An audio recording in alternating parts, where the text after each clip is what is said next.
ndani ya studio tukiwa right now, tuko live na mchungaji Pastor John Mwendwa ambaye anaendelea kujiunga pamoja na sisi kutoka Eldoret. So kwa hivyo kutoka hapo Moi's Bridge, Kenya. So akitoka kwenye kanisa la ATD Church kutoka hapa Moi's Bridge. So kwa hivyo mtazamaji wetu wa Winnipeg Swahili TV, endelea kutufuata, endelea kujiunga pamoja na sisi tukiwa hapa ndani ya studio, na tunaendelea kusema kwamba usikose, kesho tuko tena ndani ya studio na tunaendelea kuongea mambo mazuri sana. Tunakwenda kuzungumuza ikiwa kuvaa manguo zile ambao wanawake wanavaa manguo za wanaume, hata mpaka nguo za ndani, ni vizuri ama sio vizuri. Endelea kutufuata tu, kesho tutakuwa tena ndani ya studio.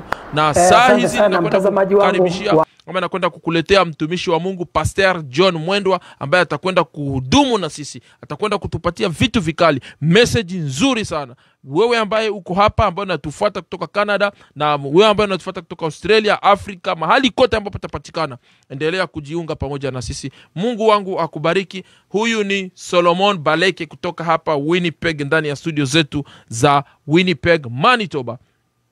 So kwa hivyo nakushukuru, nasema asante, utakwenda kubarikiwa na mtumishi wa Mungu. Baada ya hapa tuonane mtazamaji. Ciao. Ninaenda zangu. Bye. Asante sana mtazamaji wangu wa Winnipeg Swahili TV, mahali popote ulipo, na kusalimia kwa jina la Yesu Kristo. Majina yangu ninaitwa Prophet John Mwendwa Kivoya. Tunapatikana hapa Kenya kwa county inaitwa Uasin Gishu County, Moi's Bridge Town. Ministry yetu inaitwa ATG Deliverance Chapel. Hiki ni kipindi ambacho kitakuwa kinakujia kila siku ya Thursday kuanzia saa 10 ya jioni. Bwana kubariki. Nataka niingie kwa ujumbe wa siku ya leo, lakini wacha tuombe tunapoanza. Baba, katika jina la Yesu Kristo, nakushukuru kwa sababu ya watazamaji wangu wote mahali popote walipo. Natangaza distance haitakuwa barrier. Natangaza katika anga ya maisha yao ianze kufunguka. As I am talking, ninafungua anga ya baraka zao. Yesu Kristo, ninapotamka neno kwa maisha yao, ninaomba mbingu ikafunguke kwa kila mmoja, na neema yako ikatembee nasi hadi tamati ya kipindi hiki. Ubarikiwe na utukuke milele. Kwa jina la Yesu Kristo naomba nikiamini. Amen and amen. Karibu sana kwa kipindi cha siku ya leo. Na leo nimepakwa mafuta nihubiri ujumbe unaitwa kutolewa kwa mikono ya watesi.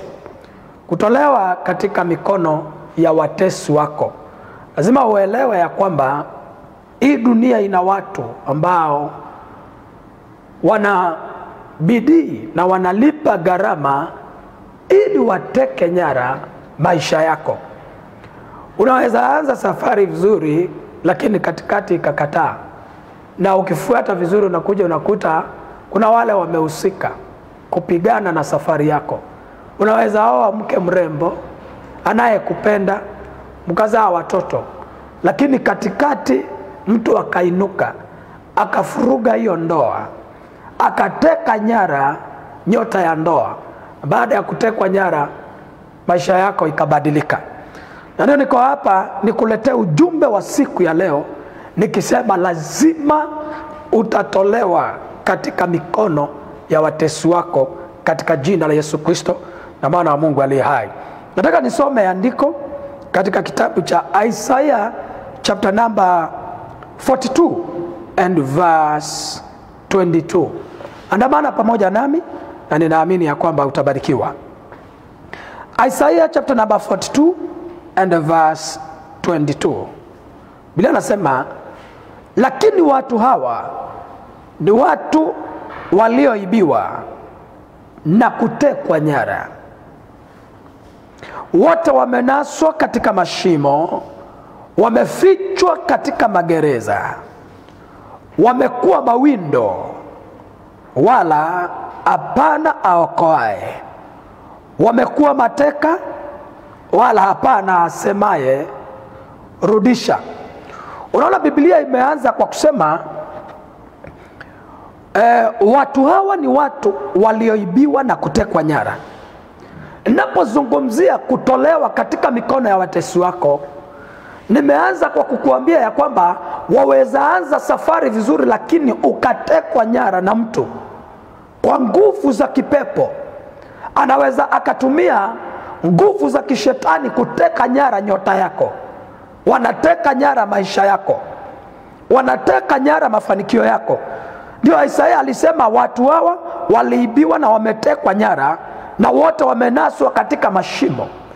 Mtu ambaye ametekwa nyara ni mtu ana nguvu ya kujitoa kwa mwenye amemfunga. Ana nguvu ya kujikomboa kwa yule anamcontrol. Unajua vizuri ya kwamba ndio ufanikiwe kuongea na ile laini iko kwa simu yako, huwa inahitaji network. Na kuna watu wanatumianga demonic network ku hijack your blessing. Wana make sure you can work but you will never eat the fruit of your labor.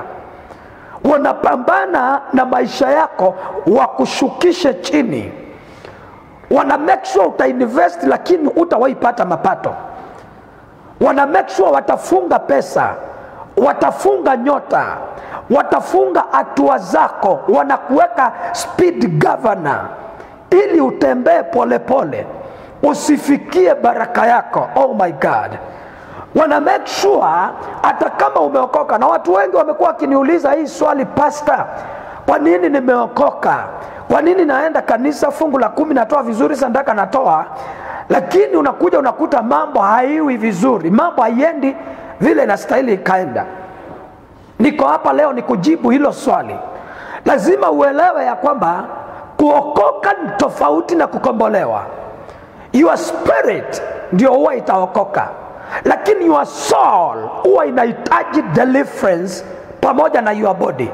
So your spirit huwa inaokoka once. Ukishaokoka spirit yako ndio huwa inaokoka, lakini soul ndio huwa inabeba maisha, inabeba. Soul ndio itahitaji vitu nzuri, inahitaji uendeshe gari, inahitaji ukue na kampuni, inahitaji uvunje kingo, uondoke kwa level moja uende kwa level ingine. Soul anahitaji kuolewa, unahitaji uolewe, unahitaji upate ndoa nzuri, unahitaji upate vitu viitanishwe na wewe. Na hapa ndipo sasa huwa tunatafuta deliverance ama ukombozi kwa sababu ya maisha ya mtu. Na hapa ndipo vita yote ipo. Jina la Bwana libarikiwe. Na wewe mtazamaji, mahali popote unanitazama, ninapozungumzia kutolewa kwa mikono ya mutesi, kuna watu walifungwa na madhabahu za kutoka kwa village. Kuna zile zinaitangwa village altars, na kuna wale controllers of that altars from your village. Na ndio nakwambia distance haiwezi ikakuwa barrier. Unaweza kuwa hapa Canada unafanya kazi, lakini mtu kutoka Congo, mtu kutoka South Africa, mtu kutoka Tanzania akawinda nyota yako, akakuita katika vioo zao. Maana wanakuanga na zile zinaitwa satanic evil mirror, wako na zile zinaitwa demonic CCTV za kumulika maisha yako.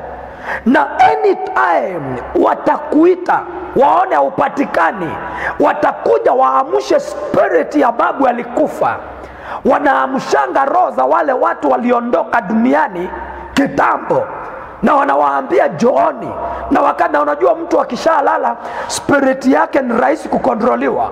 Unakumbuka vile Samueli alilala, na baada ya kulala akaja Sauli na mwanamke mchawi, na wakaamusha spirit ya Samueli, na hiyo spirit ya Samuel ikawa manipulated, ikalazimishwa, na Sauli akaiambia ongea na mimi. Na hapo ndipo Sauli anaambiwa kesho masaa kama haya, maana umenitaabisha, roho yako itakuwa pamoja na mimi. Sasa kuna wale wachawi na waganga, siko hapa kuwasifu, lakini niko hapa ni kuonyesha jinsi ya vile unaweza ukajikomboa. Rabashota malamalo, vile unaweza ukajikomboa kutoka kwa mikono ya mutesi. Kama kuna mtu ameinua madhabahu akuteke nyara, vita ya madhabahu huwa inahitaji hata wewe uinue madhabahu yako. Maana Vita ya madhabahu inaitwa altar for altar, ama madhabahu kwa madhabahu. Kuna maombi hata uombewe na mapasta zaidi ya 20, kifungo hakitawahi katika, mpaka siku ile kutainuliwa madhabahu ikukomboe kutoka kwa mikono ya huyu mtu ambaye aliinua madhabahu yake na akakuteka nyara. Niko hapa nitangaze kabla niendelee, mwezi huu wa Disemba, chochote cha kwako kilitekwa nyara kuanzia mwezi wa Januari, natangaza kianze kuachiliwa katika jina la Yesu Kristo na mwana wa Mungu aliye hai. Nanyosha mkono wangu juu ya anga ya maisha yako, unayenitazama ukiwa South Africa, ukiwa Amerika, ukiwa Congo, ukiwa Tanzania, ukiwa Ethiopia, ukiwa UK, ukiwa Amerika, ukiwa Canada. Natangaza chochote walikufanyia ili wakakuteka nyara, ninakiondoa katika anga ya maisha yako katika jina la Yesu Kristo. Already nimeanza kukufungua kila jicho linalokutazama, kila mkono unao control maisha yako, unao control hatua zako katika jina la Yesu Kristo. Elia kuna bakolazino makita robo kama linko likatona lala. Nasema anza kufunguliwa katika jina la Yesu Kristo. Natangaza mwezi huu wa Disemba utakuwa mwezi wako. Kuna vitu zilifungwa katikati ya mwaka, lakini niko hapa nilazimishe watesi wako mwezi wa Disemba waanze kutapika baraka yako. Ile nyota ilizimwa, niko hapa niamuru ianze kumulika. Sijui walilipa gharama kiasi gani, sijui ni madhabahu iliinuliwa wapi, sijui ni pesa ngapi zilitumika ili ukatekwa nyara. I paralyze the evil altar in the mighty name of Jesus Christ, the Son of the living God. Natangaza utaachiliwa. Wakati mtu ametekwa nyara, number 1, utakuja ukute you can't achieve your goals. Uwezi ukafika kwa destiny zako. Wakati adui amekuteka nyara, huwa ana make sure ata limit your speed. Kuna watu naona mnastahili kuwa mnaendesha ndege zenu.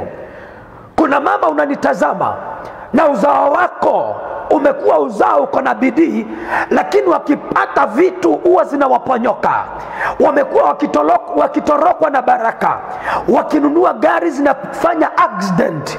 Kuna mtu unanitazama hapa kwa Winnipeg Swahili na unaandamwa na roho ya kuibiwa. Chochote unashika huwa kinakutoroka. Kumbe kuna mtu alikuteka nyara. Kuna mtu ulizaa watoto lakini hauwezi ukaenjoy baraka ya uzao wa tumbo lako. Watoto wako wote walitekwa nyara, anga zao zimefungwa, mikono yao imetekwa nyara. Niko hapa nikate kila pingu zote ayangale babolo na sadua kando bikulado radina. Nasema kila kamba ilikufunga ianze kukatika katika jina la Yesu Kristo na mwana wa Mungu aliye hai.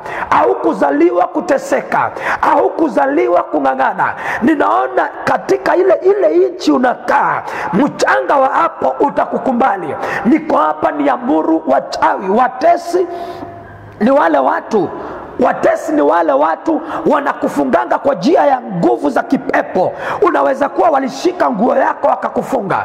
Kuna uwezekano walichukua nywele yako wakakufunga. Kuna uwezekano walichukua maji wakaongelesha ikakufunga.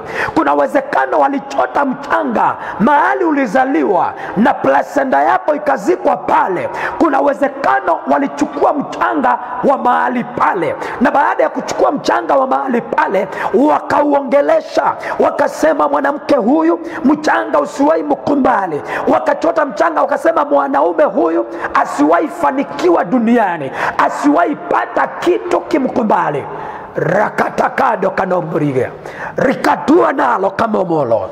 Ninaona katika anga ya roho chochote walikufanyia kinakwenda kuachilia. Elima malo katoria makulimo. Lazima madhabahu ilikukatalia na ikakukalia inakwenda kuporomoka katika jina la Yesu Kristo na mwana wa Mungu aliye hai.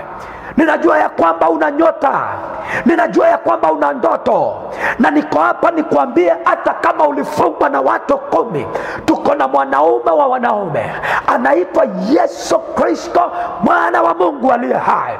Ana uwezo wa kukunasua kwa mikono yao. Kuna uwezekano walilipa gharama, wakatoa sacrifices zao, waliinua madhabahu, wakatoa mamilioni ya pesa ili wafanikiwe kukuteka nyara. Na mimi niko hapa nikuambie, kupitia kwa dhabihu ya damu ya Yesu Kristo unakwenda kukombolewa, unakwenda kukuamuka kutoka kwa ile mchanga ya familia, kutoka kwa mchanga ya village, mahali ulikaliwa, mahali walizika picha, mahali walizika kiatu, mahali walizika nywele, mahali walizika pesa zako.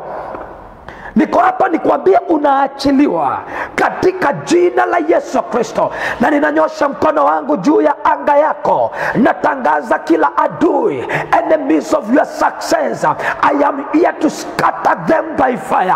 Ninaona kuna mwanamke unanitazama, unakwenda kuinuka kwa level ingine. Kuna mwanaume unaniangalia na ndoa yako imekuwa inasumbua, kumekuwa tuna spirit inakwambianga mke wako ako na mpango wa kando, na kumbe ni witchcraft inaendelea. Kuna mwingine unanitazama, ulizaa mtoto wako firstborn na akaanga dunia.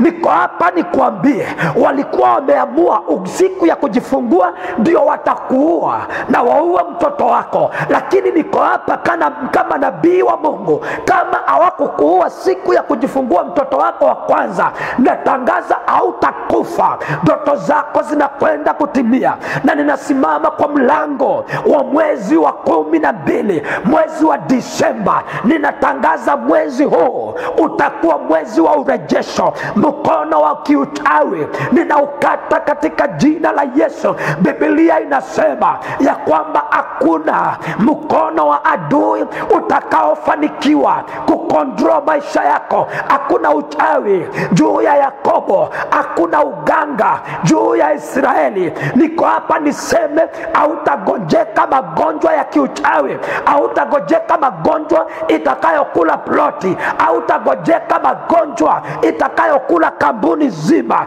Niko hapa nitamuke baraka. Niko hapa nivunje na niangamize madhabahu za vimila kutoka mahali ulizaliwa. Every evil pursuers, every ministry killer, every destiny destroyer, every vision snatchers, I am here to snatch them and to kill them one by one. Niko hapa nikate minyororo.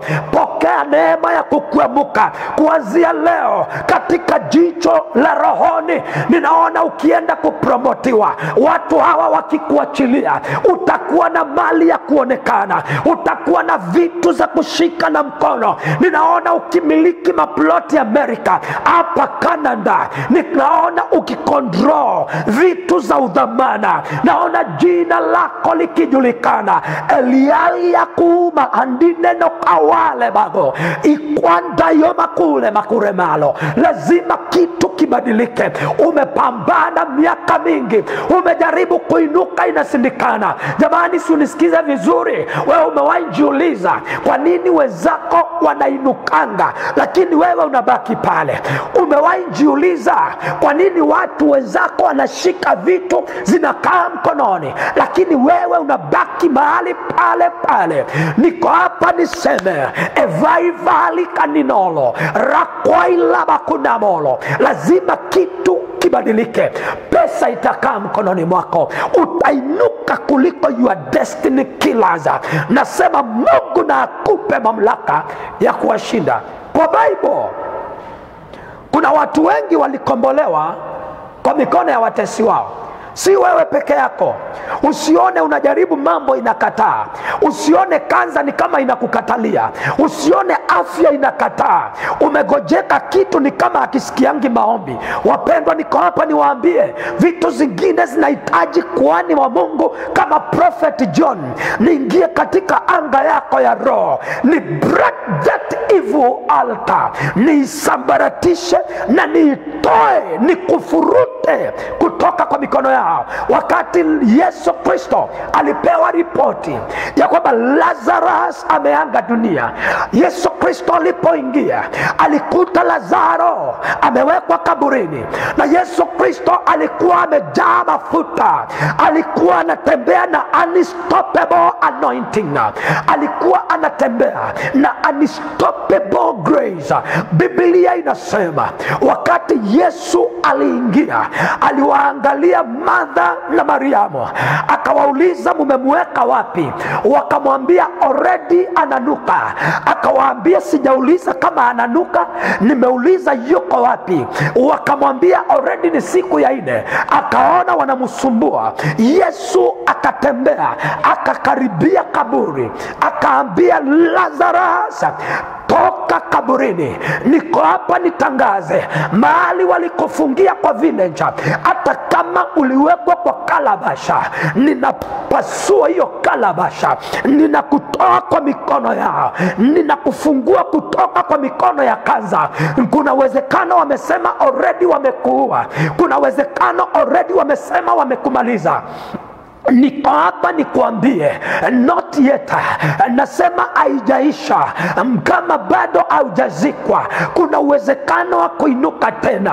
Ayubu 14:7 inasema kuna tumaini la mti, hata kama umekatwa utachipuka tena. Nimekuambia kuachwa na mzee si mwisho wa maisha. Kuna uwezekano olewa, unaweza ukapata mwanaume mwingine na ukaolewa. Nasema relationship kukataa haimaanishi umekwisha. You can rise up again, you can recover your momentum, you can move under this grace, you can rise up again, you can shine your shine, you can move toward your destiny. Don't tell yourself you are finished. Usijiambie umeisha, usijione mambo imekwisha, usione kama wamefunga your chapter. Kazi yao watafunga. Kazi ya nabii John ni kufungua. Walikulaani, niko kwa hii madhabahu ni kubariki. Winpeg Swahili TV ni platform iliwekwa kwa niaba yetu tukufikie, na niko hapa nikuambie, hautakufia Canada, utarudi kwako kwenu ukiwa na mali. Hautakufia South Africa na kanza nyumbani, hautarudishwa na jeneza. Ninaona watu wakirudi kwa position za aileda duna rokot aliabogela. Oh shanda maliko. Najua bado unanifuata. Biblia inasema Daniel chapter number 9 and verse 2. Danieli kwa kuvisoma vitabu alielewa. Daniel chapter number 9 verse 2. Maandiko yanasema kwa kuvisoma vitabu nilielewa hesabu ya miaka ile ambayo ilikuwa inastahili tukae utumwani, miaka 70. Wakati Daniel anazungumza habari ya utumwa, anasema hatustahili kuwa utumwani. Miaka ya kukaa kwa utumwa, miaka ya kufungiwa Babiloni imefika mwisho, lakini walikuwa bado wako utumwani. Na maandiko yanasema Daniel akainuka na akasema nitasimama kwa mwanya, na akatafuta dhabihu, na akaenda kuomba maombi ya kufunga na kuomba na kuungama dhambi zake na dhambi za watu wake na dhambi za familia yao. Na Biblia inasema ya kwamba baada ya Danieli kuomba, na malaika wa Mungu akatumwa ili aje kumwambia vile itakavyotendeka kwa uzao wake. Itagharimu Mungu ainue mtu, na huyo mtu ni mimi. Kuna watu Mungu anainuanga ili wawe wakombozi wa wengine. Kuna watu kwa familia wanainuliangwa na Mungu, wanaitwa destiny helper. Wengine wanaitwa star leaders. Hawa ndio viongozi wa nyota. Wengine wanaitwa star helpers, destiny helpers, vision helpers. Na pia kuna vision killer. Kuna destiny hijacker, destroyer, killer, snatcher, assassinator. Niko hapa nikuambie, Mungu na akufanye kuwa torchbearer kwa familia. Na mimi unanipata. Kila utumwa, kila gereza, mahali umekamatiwa, nashuka hapo, nararua kila vazi ulivalishwa, ninatoa kila demonic mask uliwekwa na watu, ndio baraka isikuone. Your destiny helper wanakujanga, wanakupita hapo. Mungu anakutumia malaika akusaidie, wanakufunga macho. Hiyo ni ujumbe wa siku ingine wa kutolewa evil mask, demonic mask. Unaona vile corona imevalisha watu mask wasiongee, watesi wanafanyanga mtu hivyo, unavalishwa mask, na hiyo mask unakuta iko na nguvu katika anga ya roho. Unaweza kuwa unalia ili usaidiwe, you are crying for help, lakini wasaidizi hawawezi wakakusikia, maana katika anga ya roho umewekwa mask, umefungwa zip, usije ukaongea. Natangaza sauti yako itasikika na your helper katika jina la Yesu Kristo na mwana wa Mungu aliye hai. Pokea uwezo wa kutoka kwa mikono ya corona. Ninaona kuna mtu mjomba wake ni mgonjwa corona na already ako hali mahututi. Unanitazama ukiwa South Africa, natangaza corona iachilie mjomba wako katika jina la Yesu Kristo. Kuna familia mnanitazama kwa TV saa hii na mmekuwa mnazika kila mwaka, pressure imekuwa inafangia watu, wengine mmekuwa mnafangiwa na kitu inaitwa laana za damu, mnakufanga kwa upanga, kama sio ajali basi ni buduki. Niko hapa nitangaze, chochote kinafangianga watu kwenu kinaachilia katika jina la Yesu Kristo. Wakati Israeli walilia kilio na kikafikia Mungu, Biblia inasema na Mungu akatuma Musa na akaambia Musa, mtumishi wangu, nimesikia kilio cha watu wangu. Kuna mtu nasikia sauti katika anga ya roho, Mungu akiniambia nikuambie ya kwamba amesikia kilio chako. Umelia ya kutosha, umezunguka kwa roundabout miaka mingi, umeonewa na watesi miaka mingi, umekaa katika level moja miaka mingi. Bwana ananiambia nikuambie kilio chako kimesikika, na kwa muda mfupi unakwenda kukuamuka kutoka mahali umefungwa, kutoka mahali umekamatiwa. Huwezi ukakaa utumwani miaka 400. Abrahamu aliambiwa ya kwamba uzao wako utakaa utumwani miaka 400, lakini watatoka kwa nchi hiyo na utajiri mwingi. Na ndio naona wana wa Israeli wakati walianza kutoka utumwani Misri, waliambiwa endeni mkaombe dhahabu na mikufu, yani muombe mikufu ya dhahabu, necklaces, bangles. Haleluya hapa. Na walitoka na utajiri mwingi, hawakutoka na umaskini, ijapokuwa walikuwa wameshikwa mateka miaka mingi. Si niko hapa nikwambie, hii kuteseka unateseka ni vile haukuwa umekutana na nabii wa Mungu. Na ndio naona Bwana amenituma katika hii platform ya Winnipeg Swahili TV nikwambie wakati wa kufunguliwa umefika, na nitaingia kwa anga yako ya roho, na ningependa unifuate. Hapa chini utaona namba zetu, utaona namba yangu ndio hii hapa chini, inapita hapa chini. Namba yangu ile unaweza ukanifikia nayo ni +254 724 63 40 98. Narudia tena, +254 724 63 40 98. That's my number. Unaweza ukanipata kwa hiyo namba. Distance is not a barrier. Unaweza ukanipigia nikakuombea, nikapiga adui wako, nikakata demonic chain, nikakata minyororo. Mungu anaambia Isaiah 45 kuanzia mstari wa kwanza, anamwambia Cyrus, naona umeteseka ya kutosha, this time round nimejileta mwenyewe. Na anaambia Isaiah, tazama nimekushika mkono Cyrus, nitatangulia mbele yako, nitasawazisha mahali ambapo pameharibika. Nasikia swali ikiuliza, ni wapi hapo kwako pameharibika? Kuna mtu, kuna wamama 16 unatazama ujumbe huu, umekuwa umefungwa kwa kifungo cha kutokwa na damu na imeenda zaidi ya miezi 3.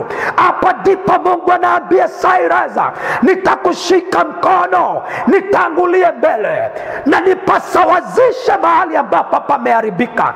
Natangaza kwa jina la Yesu, under this anointing, ninavunja laana ya kutokwa na damu. Ninavunja hiyo laana ya kutokwa na damu.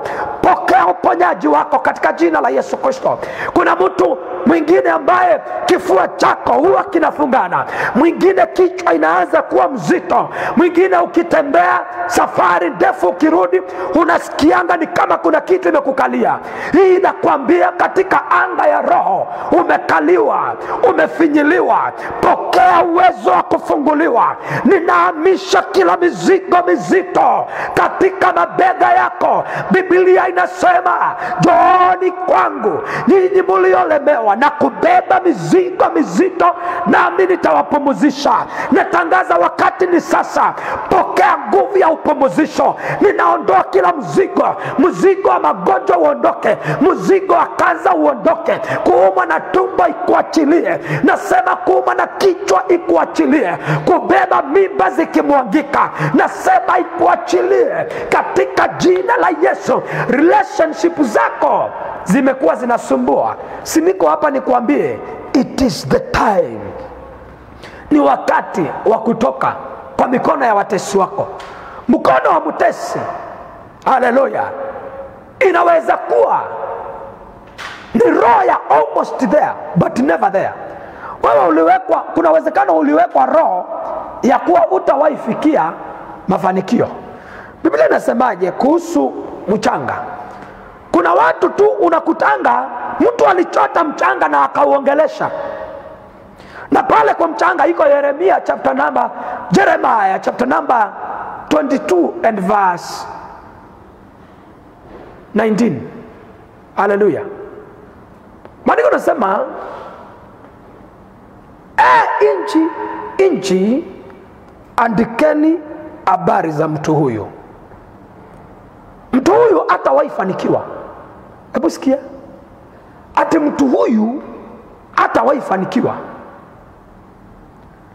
Ati hata ukiweka effort kiasi gani utawahi fanikiwa. Hapo ndio unaoa mwanamke, mnazaa watoto, una invest, unafungua kampuni, unamnunulia magari, baadaye yule mwanamke anakuwekea sumu, anakuua. Haitatendeka kwako in Jesus name. Abaki akijienjoy. Unaweza kuta mwanamke hata kuua, lakini ukute kuna madhabahu.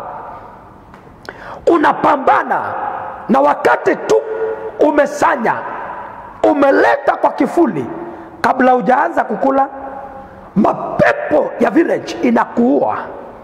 Yani unakuta utawahi ruhusiwa kuenjoy matunda ya kazi yako, na huyo anaweza kuwa ndiye mtesi wako. Wapendwa, ujumbe wa kutolewa kwa mikono ya watesi wako, hii si kitu rahisi. Zingine huwa zinahitaji, kama ni vita unapigana, kwanza ugaramike. Zingine huwa zinahitaji utafute sacrifice, dhabihu. Unatafuta dhabihu kubwa, si sadaka, inene kwa niaba yako. Maana zingine zinakuanga, watu wengine wanakuanga hawakupigi tu kukupiga, walishainua madhabahu zao, wameamua watakushukisha. Na ndio naona unainuka unashuka, unainuka unashuka, unapata vitu za gharama zinakutoroka.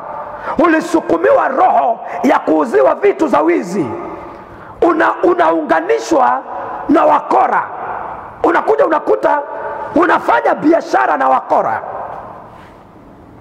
Acha nipige tama la maji ni kuonyesha hii ya kupatanishwa na wakora vile inafanya kazi.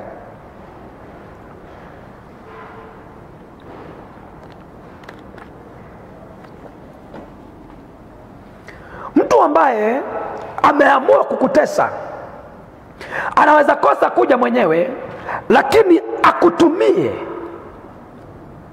mchawi ashike nyota yako, naye mchawi akusukumie spirit yenye tu itakushikanga ikupeleke mahali utaenda kupigiwa risasi. Inakupeleka kwa ile gari ukiingia inaenda kufanya accident. Inakupelekanga kwa ule mtu atakuoa na ukizaa watoto wawili anaanga dunia. Ama unazaa watoto wawili unakufa, unaacha mzee. Hizi ni madhabahu. We are talking about kutolewa kwa mikono ya watesi wako. Kuna watu ni wasomi lakini hawana kazi. Kuna mtu umelipa gharama, umetoka hapa Moshi, umetoka hapa Kongo, umeenda mpaka Canada, umeenda mpaka Amerika, uko Nigeria, uko South Africa, uko China, uko Dubai, sijui unanipata ukiwa wapi. Lakini unakuja unakuta madhabahu zile ziliinuliwa, wanakutumia demon moja inaitwa monitoring spirit. Unakuta kwa ofisi watu wanakukataa, unaonewa, watu hawataki kukuona, unadharauliwa, unatukanwa. Na ndio niko hapa nikwambie wakati umefika. Mungu amenituma kama mtumishi wake nikwambie wakati wa ukombozi umefika, na niko hapa nikufungue. Na kuna watu naongelesha hapa na ninajua ya kwamba unanipata, na ningetaka ujiunganishe na hii mafuta. Kuna watu watakwenda kutoa dhabihu zao. Mungu anaambia Abrahamu ya kwamba umezunguka sana mahali pamoja, na ninataka nikubariki, nataka nipeane mataifa kwako. Na Mungu akamwambia nataka utoe Isaka as a sacrifice, na mimi nikupatie mataifa wa kutumikia. Na wakati Abrahamu alienda akapeleka Isaka mlimani, aliambiwa leta Isaka kwa ule mlima nitakuonyesha. Si kila mlima, lakini Mungu alimwambia leta Isaka kwa ule mlima nitakuonyesha. Na wakati alileta Isaka kwa ule mlima, Biblia inasema na wakati anaenda kuchinja mtoto kumtoa kafara, Mungu akamwambia usijaribu kumuua mtoto wako, tazama kando utaona mwana kondoo. Jamani, sijui kama umewahi pata ufunuo huu.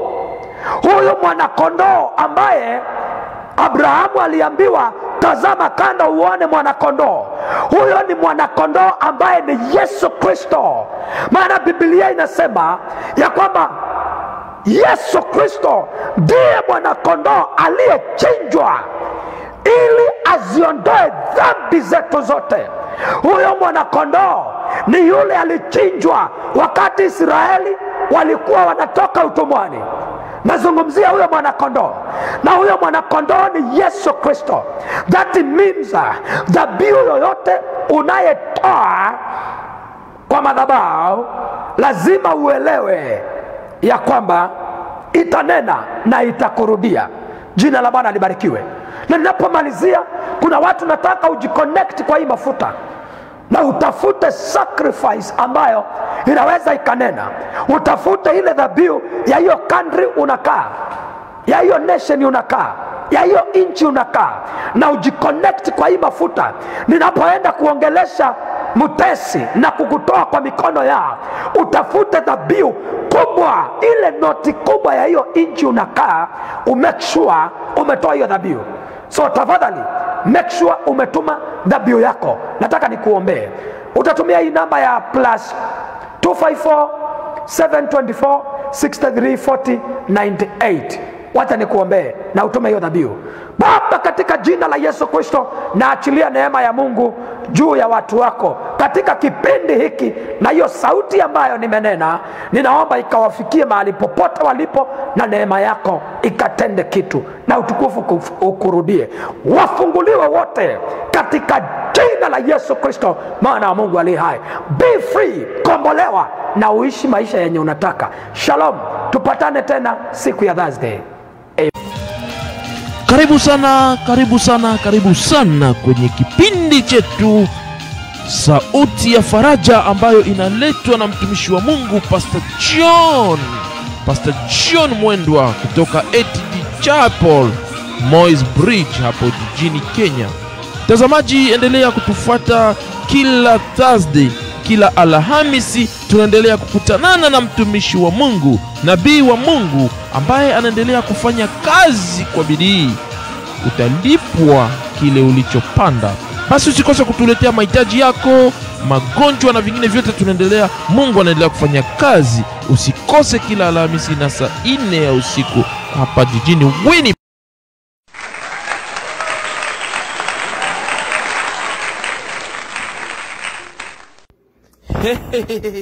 Baraka zingine zinaanguka kwenye kanisa la Philadelphia Miracle Ministries. Nataka kukuletea mtazamaji ambaye anaendelea kututazama kutoka hapa Philadelphia Miracle Ministries. Nataka kukuambia kwamba kuna night of visitation, the night of divine visitation, ambayo inakwenda kuwa 26, 27 December at 7 p.m. to 8 p.m. Itakuwa inaletwa kwako na mchungaji Pastor Theo kutoka hapo Philadelphia Miracle Ministry kupitia Zoom, Facebook Live. Pia watu wa Facebook muendelee kutufuata, mtaendelea kupata vitu vizuri kutoka kwenye mchungaji Pastor Theo mtumwa. Mungu akubariki mtazamaji. Pia Winnipeg Swahili TV hatutakosa kuambatana pamoja nao. Usikose, tutashare na tutaendelea kufuatilia. Baraka zako ziko pale kwa wewe ambaye unazitaka. Kwa hiyo moyo hauzitaki, basi endelea kutufuata. Mungu akubariki. Philadelphia. Basi karibu mtazamaji wetu wa Winnipeg Swahili TV, na leo tuko hapa ndani ya studio zetu ambapo tunaendelea kukuletea tena programu nyingine ambayo inaenda kuhappen mwisho wa mwaka na Pastor Theo Crossover Night Prayer. Usikose kuhudhuria kwenye mkutano through Zoom, kwa sababu ni mwisho wa mwaka tunapaswa kukutana wote pamoja, tuombe pamoja na tumshukuru Mungu. Usikose na mchungaji Pastor Theo wa Philadelphia Miracle Ministry. Mungu akubariki. A crossover night on 1st December. Tutakuwa live kabisa, live ili uweze kusherehekea na sisi tukiendelea kuvuka mwaka pamoja. Philadelphia Miracle Ministry. Bye. Mungu akubariki. Yeah. Kama vile nilikuambia kwamba tulikuwa na mchungaji Pastor John Mwendwa ambaye alikuwa na sisi ndani ya studio. Natumai ulipata mafunzo mazuri, ulipata neno lizuri kutoka kwa mchungaji John Mwendwa. Na huyo ni nabii wa Mungu ambaye Mungu ameandaa kutumika na Winnipeg Swahili TV ili akufikie wewe uweze kupata kitu kizuri, kitu cha maana, kitu ambaye kimekomala kabisa. Ni kitu kizuri kabisa. Unasikia kwamba kweli kuna mambo mazuri ambayo yanaingia ndani ya mtumishi wa Mungu.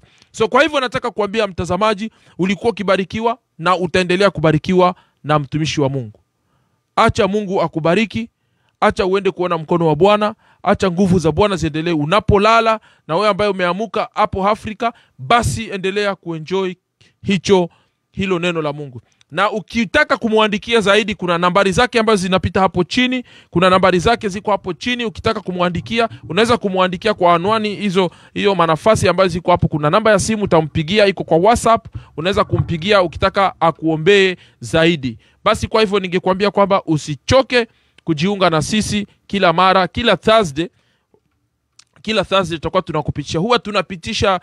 Huwa tunapita nyuma kidogo kwa ajili ya kuweza kupata nafasi ya wale watu ambao pia wako Afrika, ili waweze kupata nafasi ya kufuata ujumbe huu. Ndio sababu nataka kuambia mtazamaji ambaye unatazama, wewe endelea tu kuenjoy na ulale salama. Kuwa na Thursday yako ama Friday njema kwa wale ambao wamefika Friday, kwa sababu tuko Thursday. Bila kusahau on Saturday tutakuwa na Pastor Joseph Mitima kutoka Australia Brisbane. Atakuwa kizungumzia kuhusu uongozi na nani